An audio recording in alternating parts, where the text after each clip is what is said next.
സുഗമദേവി സീരിയലിൻ്റെ ഇന്നത്തെ എപ്പിസോഡിൻ്റെ പ്രമുഖ വിശേഷങ്ങളിലേക്ക് എല്ലാവർക്കും സ്വാഗതം.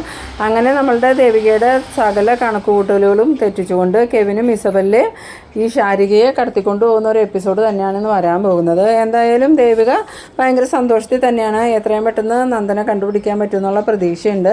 ഇതേസമയം പ്രഭാവതിയാണെങ്കിൽ ദേവികയോട് പറയുന്നുണ്ട്, എത്ര ദിവസമായി എൻ്റെ മോൻ ഇവിടെ ഇല്ലാണ്ടായിട്ട്, എനിക്ക് ആരോടും പ്രതികാരം ചെയ്യുമൊന്നും വേണ്ട, എൻ്റെ മോനെ എനിക്ക് കണ്ടു കിട്ടിയാൽ മതി എന്ന് പറയുമ്പം ദേവിക പറയുന്നുണ്ട്, അതെങ്ങനെയാണ് അമ്മ ശരിയാവണേ?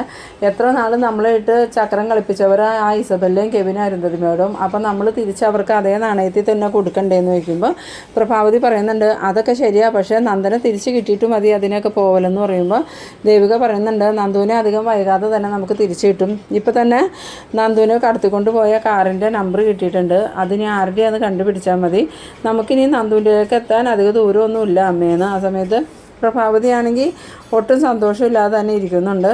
എന്നാൽ ഞാൻ പോകുവാച്ചാന്നും പറഞ്ഞുകൊണ്ട് ദേവിക യാത്ര പറഞ്ഞ് ദേവികയുടെ വീട്ടിലോട്ട് പോകുന്നുണ്ട്. അവിടെ ചെന്നതും നമ്മളുടെ ശാരികയാണെങ്കിൽ ദേവികയെ കാത്തിരിക്കുകയാണ്.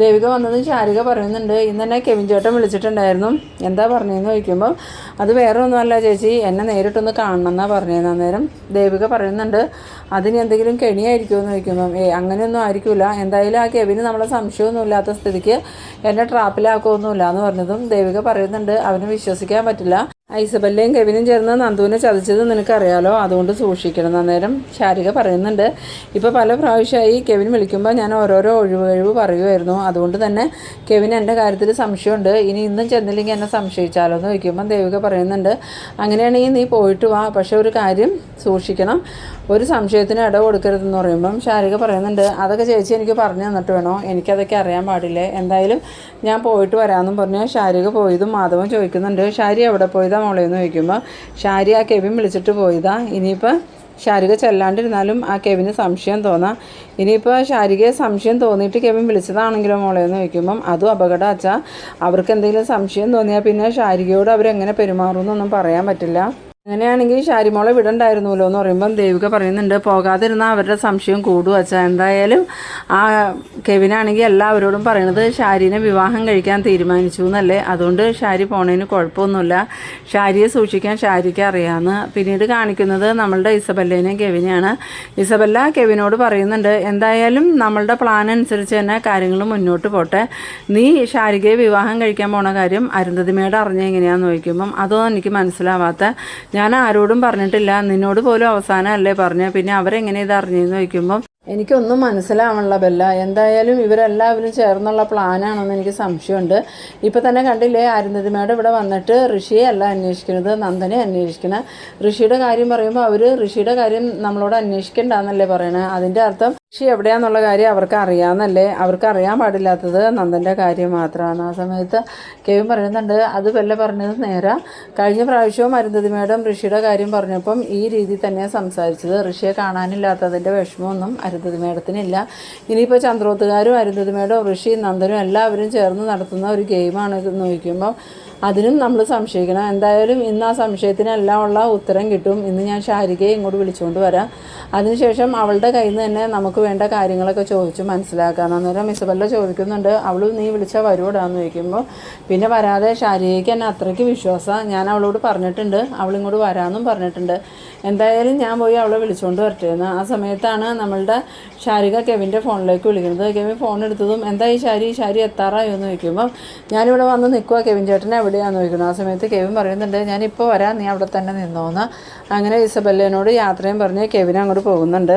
ഇതേസമയം നമ്മളുടെ പ്രകാശ് മേനോനാണെങ്കിൽ നന്ദനോട് പറയുന്നുണ്ട്, നന്ദ നീ ഒന്നുകൊണ്ടും ടെൻഷനാവണ്ട, നിൻ്റെ ശത്രുവില്ലേ ഋഷി, അവനിവിടെ ഉണ്ടല്ലോ, അവനെ നമുക്ക് ഒരു പാഠം പഠിപ്പിച്ചിട്ട് വേണം ഇവിടുന്ന് പറഞ്ഞു വിടാൻ. അന്നേരം നന്ദൻ പറയുന്നുണ്ട്, എനിക്ക് ആരെയും പാഠം പഠിപ്പിക്കുകയും വേണ്ട, ഉപദ്രവിക്കുകയും വേണ്ട, എന്തായാലും എന്നെ കാണാതായിട്ട് എൻ്റെ അമ്മ വിഷമിക്കുന്നുണ്ടാവും, അതുപോലെ തന്നെ അവൻ്റെ അമ്മയും വിഷമിച്ചിരിക്കുമായിരിക്കും, അതുകൊണ്ട് ഞങ്ങൾ രണ്ടുപേരെയും നിങ്ങൾ തുറന്നു വിടണം എന്ന് പറയുമ്പോൾ ഈ പ്രകാശ് മേനോൻ പറയുന്നുണ്ട്, നിനക്ക് എന്താടാ അവൻ്റെ അമ്മയുടെ കാര്യത്തിൽ ഇത്ര സെൻറ്റിമെൻറ്റ്സ്, നിൻ്റെ കാര്യത്തിൽ കാര്യത്തിൽ അവർക്കതൊന്നും ഇല്ലല്ലോ എന്ന് പറയുമ്പം അവരെന്ത് ചെയ്താലും ഞാൻ അതുപോലെ ചെയ്യണമെന്നില്ലല്ലോ. എന്തായാലും ആ ഇസബെല്ലയും കെവിനും ചേർന്ന് എന്നെ ഇങ്ങനെ ചതിക്കുമെന്ന് ഞാൻ വിചാരിച്ചില്ല എന്ന് പറയുമ്പോൾ പ്രകാശ് മേനോൻ പറയുന്നുണ്ട്, ഇസബെല്ല നിന്നെ എങ്ങനെ ചതിക്കാതിരിക്കും? ഓർമ്മ വച്ച കാലം മുതൽ അവൾ നിന്നെ ആഗ്രഹിച്ചുകൊണ്ട് നടക്കണേ. എന്നിട്ട് നീയാണെങ്കിലോ ദേവികയെ വിവാഹം കഴിച്ചു, പിന്നെ അവളെ എങ്ങനെ സഹിക്കുമെന്ന് ചോദിക്കുമ്പോൾ ഈ നന്ദൻ പറയുന്നുണ്ട്, ഞാനൊരിക്കലും അവളെ ആ ഒരു രീതിയിൽ കണ്ടിട്ടില്ല. എൻ്റെ സഹോദരിയായിട്ടേ കണ്ടിട്ടുള്ളൂ. എൻ്റെ മനസ്സിൽ ദേവി അല്ലാതെ വേറൊരു പെണ്ണുണ്ടാവില്ല. അതിപ്പോൾ ദേവി എന്നെ ഉപേക്ഷിച്ച് പോയാലും എൻ്റെ ജീവിതത്തിൽ ഇനി വേറൊരു പെണ്ണുണ്ടാവില്ല. ഇസബെല്ല എങ്ങനെ വിചാരിച്ചാലും അവൾക്ക് എൻ്റെ ജീവിതത്തിലേക്ക് വരാനും പറ്റൂല എന്ന്. ആ സമയത്ത് പ്രകാശ് മേനോൻ പറയുന്നുണ്ട്, അതിന് ദേവിക നിന്നെ ഉപേക്ഷിച്ച് പോകാൻ തീരുമാനിച്ചതല്ലേ, ഇനിയിപ്പോൾ ദേവിക നിന്നെ സ്വീകരിക്കുമെന്ന് ചോദിക്കുമ്പം അതൊന്നും എനിക്കറിയില്ല. ദേവി എന്നെ സ്വീകരിച്ചാലും ഇല്ലെങ്കിലും ഇസബെല്ലയുമായിട്ട് എനിക്കൊരു ബന്ധം ഉണ്ടാവില്ല എന്ന്. എന്നാൽ ശരിടാ, ഞാനൊന്ന് പുറത്തൊക്കെ ചുറ്റി കറങ്ങിയിട്ട് വരാമെന്നും പറഞ്ഞ് പ്രകാശ് മേനോൻ പോകുന്നുണ്ട്. പിന്നീട് കാണിക്കുന്നത് നമ്മളുടെ ഗിരീഷിനെയാണ്.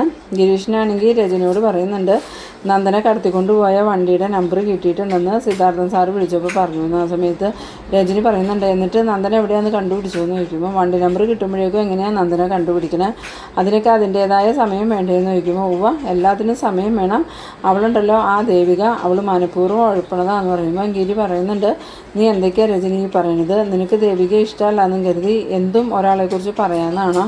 ദേവികയുടെ കഴിവിൻ്റെ പരമാവധി പരിശ്രമിക്കുന്നുണ്ട്. ഒരു വിവരം കിട്ടാത്തത് ദേവികയുടെ കുറ്റം കൊണ്ടൊന്നും അല്ല എന്ന് പറയുമ്പോൾ രജനി പറയുന്നുണ്ട്, സാധാരണക്കാരെ തട്ടിക്കൊണ്ട് പോയാൽ പോലും അന്വേഷണം ഇതിൽ കൂടുതൽ ഊർജിതമായിരിക്കും. ഇതിപ്പോൾ അന്വേഷണം തണുപ്പം മട്ടിലാ പോണേ. അല്ലെങ്കിൽ ഒരു MLAയുടെ ഭർത്താവിനെ കാണാതെ പോയാൽ പോലീസ് എത്രയും പെട്ടെന്ന് കണ്ടുപിടിക്കില്ല. ആ സമയത്ത് ഗിരീഷൻ പറയുന്നുണ്ട്, അങ്ങനെ MLAയുടെ ഭർത്താവിനെ കാണാതെ പോയിന്ന് പബ്ലിസിറ്റി ചെയ്തേക്കുമല്ലോ. രഹസ്യമായ രീതിയിൽ അന്വേഷണം നടക്കുന്നത്. പരസ്യമായിട്ടൊരു അന്വേഷണം നടന്നിട്ടുണ്ടെങ്കിൽ അത് ദേവികയും സിദ്ധാർത്ഥ സാറിനെയും ചന്ദ്രത്തുള്ളവരെയൊക്കെ ബാധിക്കും എന്നുള്ളതുകൊണ്ട് രഹസ്യ രീതിയിൽ അന്വേഷണം നടക്കണേ. എന്തായാലും ഹരി സാറ് അന്വേഷിക്കുന്നുണ്ടെന്ന് പറയുമ്പോൾ രജനി പറയുന്നുണ്ട്, ഹരിയങ്ങളെ അന്വേഷിച്ചിട്ട് എന്തെങ്കിലും പ്രയോജനം ഉണ്ടായോ? ഹരിയങ്ങളുടെ പ്ലാൻ അനുസരിച്ചല്ലേ നന്ദനെ ചന്ദ്രോത്തുനിന്ന് എസ്തപ്പാൻ്റെ വീട്ടിലേക്ക് മാറ്റിയത്. എന്നിട്ട് എന്തായി? എസ്തപ്പാൻ്റെ വീട്ടിൽ നിന്ന് ആരോ കടത്തിക്കൊണ്ടുപോയി. എന്നിട്ട് ഇതുവരെയും നന്ദനെക്കുറിച്ച് ഒരു വിവരമില്ലാന്ന്. പിന്നീട് കാണിക്കുന്നത് നമ്മളുടെ ഭാർഗവീനെയാണ്. ഭാർഗവിയാണെങ്കിൽ ഗൗരിയോട് പറയുന്നുണ്ട്, എന്തായാലും കാര്യങ്ങൾ ഇത്രയൊക്കെ ആയ സ്ഥിതിക്ക് എനിക്കിപ്പോൾ മനസ്സിനൊരു സമാധാനമുണ്ട്. എത്രയും പെട്ടെന്ന് ദേവിക തന്നെ നന്ദനെ കണ്ടുപിടിക്കുമെന്ന് തോന്നണമെന്ന്. അന്നേരം ഗൗരി പറയുന്നുണ്ട്, അത് തന്നെയല്ലേ കുറേ ദിവസങ്ങളായിട്ട് ഞാനും മുരളിയേട്ടനും അമ്മയോട് പറഞ്ഞുകൊണ്ടിരുന്നത്, ദേവിക നന്ദൻ്റെ കാര്യത്തിൽ നല്ല രീതിയിൽ തന്നെ അന്വേഷിക്കുന്നുണ്ടെന്ന്. പിന്നീട് കാണിക്കുന്നത് നമ്മളുടെ ശാരിക ഇങ്ങനെ കാത്തു നിൽക്കുമ്പം കെവിൻ അങ്ങോട്ട് വരുന്നുണ്ട്. കെവിൻ വന്നതും ശാരിക ചോദിക്കുന്നുണ്ട്, കെവിൻ ചേട്ടൻ നന്ദിനെ എന്നെ കാണണമെന്ന് പറഞ്ഞെന്ന് ചോദിക്കുമ്പോൾ അത് വേറെ ഒന്നുമല്ല ശാരി, നമ്മളുടെ വിവാഹമൊക്കെ ഉറപ്പിച്ചില്ലേ, അപ്പോൾ എൻ്റെ അച്ഛനും അമ്മയ്ക്കും തന്നെ കാണണമെന്ന് പറഞ്ഞു. ആ സമയത്ത് ശാരിക പറയുന്നുണ്ട്, അതിനെന്നെ ഇങ്ങോട്ട് വിളിച്ചെന്തിനാ? അച്ഛനും അമ്മയ്ക്കും എൻ്റെ വീട്ടിലേക്ക് വരാൻ പാടില്ല എന്ന് ചോദിക്കുമ്പം അവർക്കെന്തോ അങ്ങോട്ട് വരാനൊരു മടി. എന്തായാലും ശാരികയെ അവർക്ക് കണ്ടേ പറ്റുമെന്ന് പറഞ്ഞു. അപ്പോൾ നമുക്ക് വീട്ടിലോട്ട് പോയാലോ, പപ്പേനെയും മമ്മീനെയും കണ്ടിട്ട് തിരിച്ചു പോരാമെന്ന് പറയുമ്പം ശാരികയാണെങ്കിൽ ഇങ്ങനെ ആകെ സംശയിക്കുന്നുണ്ട്. എന്നിട്ട് മനസ്സിൽ വിചാരിക്കുന്നുണ്ട്, എന്തായാലും ഇവൻ എന്നെ ട്രാപ്പിലാക്കാനൊന്നും ആയിരിക്കില്ല, ഇവൻ്റെ അച്ഛനെയും അമ്മേനെയും കണ്ട അപ്പം തന്നെ കൂടി പോരാലോ, പോവാം, എന്താ ഇവൻ പറയണേന്ന് അറിയാലോ എന്നൊക്കെ ഇങ്ങനെ മനസ്സിൽ വിചാരിച്ചുകൊണ്ട് എന്നാൽ ശരി കെവിൻ ചേട്ടാ നമുക്ക് പോകാം, പക്ഷേ എത്രയും പെട്ടെന്ന് തന്നെ തിരികെ കൊണ്ടുവന്ന് വരണമെന്ന് പറയുമ്പം അതെന്താ ശാരി അങ്ങനെ പറയണേ, പപ്പയും മമ്മിയും കണ്ടു കഴിഞ്ഞാൽ അപ്പം തന്നെ നമ്മളവിടെ നിന്ന് തിരിച്ചു പോരും, പിന്നെ അവിടെ നിൽക്കണ പ്രശ്നമൊന്നുമില്ല എന്ന്. അങ്ങനെ ശാരികയും കെവിനും കൂടി കാറിൽ കയറി പോകുന്നുണ്ട്. പോകുന്ന വഴിക്ക് നമ്മളുടെ കെവിനാണെങ്കിൽ ശാരികയോട് ഒരുപാട് പ്രണയം ഉള്ളതുപോലെയൊക്കെ ഇങ്ങനെ അഭിനയിക്കുന്നുണ്ടെങ്കിലും ശാരിക മനസ്സിൽ പറയുന്നത്, ഇനി നിൻ്റെ ഈ അഭിനയം കുറച്ച് ദിവസം കൂടി അവിടെ ഉണ്ടാവുള്ളൂ, അതോടിനുള്ളിൽ തന്നെ നിൻ്റെ എല്ലാ അഭിനയവും തീരും, അതെല്ലാം ഞങ്ങൾ തീർക്കും, നീ നന്ദേട്ടനെ ചതിക്കുമല്ലായിരുന്നൂടാ, അതൊന്നും അറിയാതെ ആ പാവം നന്ദേട്ടനെ എത്ര വിഷമിച്ചു, ഇപ്പോഴാണ് നന്ദേട്ടനൊരു സമാധാനം അയക്കണേ. ആ സമയത്ത് കെവിൻ ചോദിക്കുന്നുണ്ട്, ശാരി എന്തെങ്കിലും ആലോചിച്ചിരിക്കണമെന്ന് ചോദിക്കുമ്പോൾ അല്ല, ഞാൻ നന്ദേട്ടനെ കുറിച്ച് ആലോചിക്കുമായിരുന്നു, നന്ദേട്ടനെ കണ്ടു കിട്ടിയെങ്കിൽ നമ്മളുടെ വിവാഹം ഗംഭീരമായിട്ട് നടത്താമെന്ന് ചേച്ചി പറയുന്നുണ്ടായിരുന്നു, എന്തായാലും നന്ദേട്ടനെ എവിടെയാണെന്ന് അറിയില്ലല്ലോ, അപ്പോൾ പിന്നെ എങ്ങനെയാണെന്ന് ചോദിക്കുമ്പം ഈ കെവിൻ പറയുന്നുണ്ട്, താനൊന്ന് ടെൻഷൻ ആവാതിരിക്കുക, എത്രയും പെട്ടെന്ന് നന്ദനെ തിരിച്ചു കിട്ടും. അന്നേരം ശാരിക ചോദിക്കുന്നുണ്ട്, അതെങ്ങനെ കെവിൻ ചേട്ടനെ അറിയാൻ പറ്റണേ, നന്ദേട്ടനെ എവിടെയാണെന്ന് കെവിൻ ചേട്ടനെ അറിയുമെന്ന് ചോദിച്ചതും കെവിൻ പറയുന്നുണ്ട്, ഇല്ല ശാരി, ഞാൻ അറിഞ്ഞിട്ടല്ല, ഞാൻ വെറുതെ പറഞ്ഞതേ ഉള്ളൂ എന്ന്. പിന്നീട് കാണിക്കുന്നത് നമ്മളുടെ പ്രകാശ് മേനോനെ ഋഷിനെയാണ്. ഋഷിയാണെങ്കിൽ ഭയങ്കര ദേഷ്യത്തോടുകൂടി പറയുന്നുണ്ട്, പ്രകാശേ നിൻ്റെ ലക്ഷ്യം എന്താ? നീ നന്ദനെ എന്നെയും ഒരേപോലെ ഇവിടെ തടവിലാക്കിയേക്കുന്നത് എന്തോ മനസ്സിൽ കണ്ടുകൊണ്ടാ, എന്താണെങ്കിലും എന്നോട് പറ, പണമാണെങ്കിൽ എൻ്റെ അമ്മയോട് പറഞ്ഞ് ഞാൻ വാങ്ങിത്തരാം, അതിനൊന്നും പ്രശ്നമില്ല, എന്നിട്ട് എന്നെയും നന്ദനെയും പറഞ്ഞയക്കാൻ. അന്നേരം പ്രകാശ് മേനോൻ ചോദിക്കുന്നുണ്ട്, അപ്പം നിനക്ക് നന്ദനോട് പകയൊന്നുമില്ലേ, നന്ദനെ കൊള്ളണമെന്നില്ലേ എന്ന് ചോദിക്കുമ്പോൾ നേരത്തെ എനിക്ക് നന്ദനോട് പകയും അവനെ കൊല്ലണം എന്നൊക്കെ ഉണ്ടായിരുന്നു. പക്ഷേ ഇപ്പോൾ എൻ്റെ മനസ്സിൽ അങ്ങനെ പകയോ ദേഷ്യമോ ഒന്നുമില്ല. എത്രയും പെട്ടെന്ന് ഇവിടുന്ന് രക്ഷപ്പെടണം എന്നുള്ള ചിന്ത മാത്രമേ ഉള്ളൂ. അന്നേരം പ്രകാശ് മേനോൻ പറയുന്നുണ്ട്, എന്തായാലും ഞാൻ പ്ലാൻ ചെയ്തതനുസരിച്ചാണ് ഇപ്പോൾ കാര്യങ്ങളൊക്കെ നടന്നുകൊണ്ടിരിക്കണേ. നിനക്കൊരു വിവാഹമൊക്കെ കഴിച്ച് ജീവിക്കണ്ടേ? നിനക്ക് ആ ദേവികയുടെ അനിയത്തി ശാരികയെ അറിയാമെന്ന് ചോദിക്കുമ്പോൾ, ശാരികയെ എനിക്കറിയാം, ഞാൻ ഒരുപാട് പ്രാവശ്യം കണ്ടിട്ടുണ്ടെന്ന് പറയുന്നു. അങ്ങനെയാണെങ്കിൽ നിനക്ക് ആ ശാരികയെ തന്നെ വിവാഹം കഴിക്കാൻ പറ്റും, അതിനുവേണ്ട എല്ലാ ഏർപ്പാടും ഞാൻ ചെയ്തു തരാമെന്ന് പറയുമ്പോൾ ഋഷി പറയുന്നുണ്ട്, അതിന് നിങ്ങൾ ഏർപ്പാട് ചെയ്തിട്ട കാര്യമൊന്നുമില്ല, അതൊക്കെ എൻ്റെ അമ്മ തന്നെ എനിക്ക് ഏർപ്പാട് ചെയ്തു തന്നോളൂന്ന്. സമയത്ത് പ്രകാശ് മേനോൻ വീണ്ടും ഋഷിയോട് പറയുന്നുണ്ട്, നീ എന്തൊക്കെയാണ് ഋഷി പറയണേ? നിൻ്റെ അമ്മ ഏർപ്പാട് ചെയ്ത് തരുമെന്ന് പറഞ്ഞാൽ അതെങ്ങനെ നടക്കും? ഞാൻ തന്നെ നിനക്ക് ഏർപ്പാട് ചെയ്ത് തരും. എന്തായാലും നീ ഞാൻ പറയണത് കേട്ടാൽ മതിയെന്ന്. പിന്നീട് കാണിക്കുന്നത് നമ്മളുടെ ശാരികനെയും കാറി കയറ്റി കെവിൻ പോവാണ്. ആ സമയത്ത് ശാരിക ചോദിക്കുന്നുണ്ട്, കെവിൻ ചേട്ടൻ്റെ വീട്ടിലേക്ക് ഒരുപാട് ദൂരം ഉണ്ടോയെന്ന് ചോദിക്കുമ്പം ഇല്ല, ഇവിടെ അടുത്ത് തന്നെയാണെന്നും പറഞ്ഞ് ഈ കെവിൻ വണ്ടി കൊണ്ടുപോകുന്നത് ഇസബല്ലയുടെ വീട്ടിലേക്കാണ്. അവിടെ ചെന്നതും ഈ ശാരികയ്ക്കാണെങ്കിൽ പല സംശയങ്ങളും തോന്നുന്നുണ്ട്. എന്നിട്ട് അകത്തേക്ക് കയറുന്ന സമയത്ത് ശാരിക ചോദിക്കുന്നുണ്ട്, ഇത് കെവിൻ ചേട്ടൻ്റെ വീട് തന്നെയല്ലേ എന്ന് ചോദിക്കുമ്പം അതെന്താ ശാരി നീ അങ്ങനെ ചോദിക്കണേ? ഇതെൻ്റെ വീട് തന്നെയാണ്, നിനക്കെന്താ സംശയം ഉണ്ടോ എന്ന് ചോദിക്കുമ്പം അല്ല, ഞാൻ ചോദിച്ചു എന്നേ ഉള്ളൂ എന്ന്. അങ്ങനെ അകത്തേക്ക് കയറി ചെല്ലുമ്പം അവിടെ ആരെയും കാണുന്നില്ല. അന്നേരം ശാരിക ചോദിക്കുന്നുണ്ട്, കെവിൻ ചേട്ടൻ്റെ പപ്പയും മമ്മിയൊക്കെ എവിടെയെന്ന് ചോദിക്കുമ്പം അവരൊന്നും ഇപ്പോൾ ഇവിടെ ഇല്ല, അവരെല്ലാവരും പുറത്ത് പോയേക്കുവാന്ന് പറഞ്ഞു. ആ സമയത്ത് ശാരിക ദേഷ്യത്തോടുകൂടി ചോദിക്കുന്നുണ്ട്, പുറത്ത് പോയേക്കുന്നവരെ കാണാൻ വേണ്ടിയിട്ടാണോ കെവിൻ ചേട്ടൻ എന്നെ ഇങ്ങോട്ട് വിളിച്ചു കൊണ്ടുവന്നെന്ന് ചോദിക്കുമ്പോൾ അത് ഞാൻ ഇപ്പോഴാണ് അറിഞ്ഞ ശാരി, നേരത്തെ ഞാൻ അറിഞ്ഞിരുന്നെങ്കിൽ നിന്നെ ഇങ്ങോട്ട് കൊണ്ടുവരുമായിരുന്നോ, നീ എന്തൊക്കെയാണ് പറയണതെന്ന് ചോദിച്ചതും അങ്ങോട്ടേക്ക് ഇസബല്ല വരുന്നുണ്ട്. ഇസബല്ലയെ കണ്ടതും ഈ ശാരികയ്ക്കാണെങ്കിൽ നല്ല ദേഷ്യം വരുന്നുണ്ട്. എന്നിട്ട് ശാരിക ചോദിക്കുന്നുണ്ട്, ഇവളെന്താ ഇവിടെയെന്ന് ചോദിക്കുമ്പോൾ ഇസബല്ല പറയുന്നുണ്ട്, പിന്നെ ഞാൻ എൻ്റെ വീട്ടിലല്ലാതെ നിൻ്റെ വീട്ടിലൊന്ന് നിൽക്കാൻ പറ്റുമെന്ന്. ആ സമയം ശാരിക ആണെങ്കിൽ സത്യത്തിൽ ഞെട്ടി പോകുന്നുണ്ട്. എന്നിട്ട് കെവിൻ്റെ നേരെ നോക്കിയിട്ട് ചോദിക്കുന്നുണ്ട്, എന്താ കെവിൻ ചേട്ടാ ഇവർ പറയണത്, ഇത് ഇവരുടെ വീടാണെന്ന് ചോദിക്കുമ്പം അതേ ശാരി, ഇത് ഇസബല്ലയുടെ വീടാണെന്ന് പറയുന്നത്. അന്നേരം ശാരിക ചോദിക്കുന്നുണ്ട്, കെവിൻ ചേട്ടൻ എന്തിനാ എന്നെ ഇസബല്ലയുടെ വീട്ടിലേക്ക് കൊണ്ടുവന്നതെന്ന് ചോദിക്കുമ്പോൾ എനിക്ക് കുറച്ച് കാര്യങ്ങൾ നിന്നോട് ചോദിക്കാനുണ്ടായിരുന്നു, അതിന് വേണ്ടിയിട്ടാണ് നിന്നെ ഞാൻ ഇങ്ങോട്ട് കൊണ്ടുവന്നത്. എന്തായാലും എനിക്ക് അറിയേണ്ട കാര്യങ്ങളൊക്കെ പറഞ്ഞിട്ട് നീ ഇവിടുന്ന് പോയിക്കണം. ആ സമയത്ത് ശാരികയ്ക്ക് മനസ്സിലാവുന്നുണ്ട് താൻ അപകടത്തിൽ പെട്ടുവെന്ന്. വേഗം തന്നെ ശാരിക ഫോണെടുത്ത് ദേവികയ്ക്ക് മെസ്സേജ് ചെയ്യുന്നുണ്ട്, ഈ കെവിൻ്റെ വീട്ടിലേക്ക് പോകാനെന്നും പറഞ്ഞ് കെവിൻ ശാരികയെ വിളിച്ചുകൊണ്ടുപോയത് ഇസബല്ലയുടെ വീട്ടിലേക്കാണെന്നും ഇവരെന്തൊക്കെയോ പ്ലാൻ ചെയ്തിട്ടുണ്ടെന്നാണ് തോന്നണേന്നു. അങ്ങനെ ശാരിക ഫോൺ വേഗം തന്നെ മാറ്റി വയ്ക്കുമ്പം ഈ കെവിൻ പറയുന്നുണ്ട്, എന്താ ശാരി, ഇസബല്ലയെ കണ്ടിട്ട് നിനക്ക് ഇഷ്ടമായില്ലെന്ന് ചോദിക്കുമ്പം എനിക്കെന്തിനാണ് ഇഷ്ടക്കുറവ്, എന്തായാലും ഞാനിവിടെ വന്ന് ഇസബല്ലയെ കണ്ടല്ലോ, ഇനി ഞാൻ പോയിക്കോട്ടെ, എനിക്ക് വീട്ടിൽ പോകണമെന്ന് പറയുമ്പം ഈ കെവിൻ പറയുന്നുണ്ട്, അതെന്ത് പോകാം ശാരി, നീ ഇപ്പോൾ വന്നതല്ലേ ഉള്ളൂ, കുറച്ച് സമയം കഴിഞ്ഞിട്ട് പോകാമെന്ന് പറഞ്ഞത്.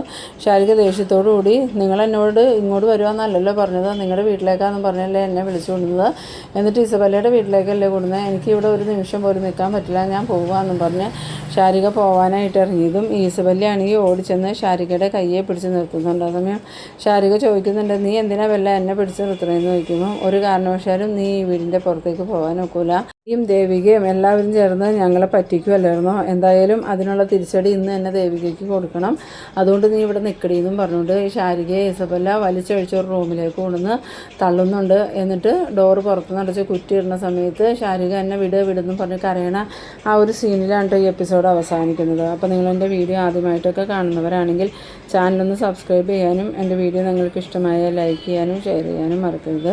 അപ്പോൾ ഇതുപോലെ ഇൻട്രസ്റ്റിംഗ് ആയിട്ടുള്ള അടുത്തൊരു എപ്പിസോഡുമായി നമുക്ക് വീണ്ടും കാണാം. അതുവരേക്കും ബൈ ബൈ.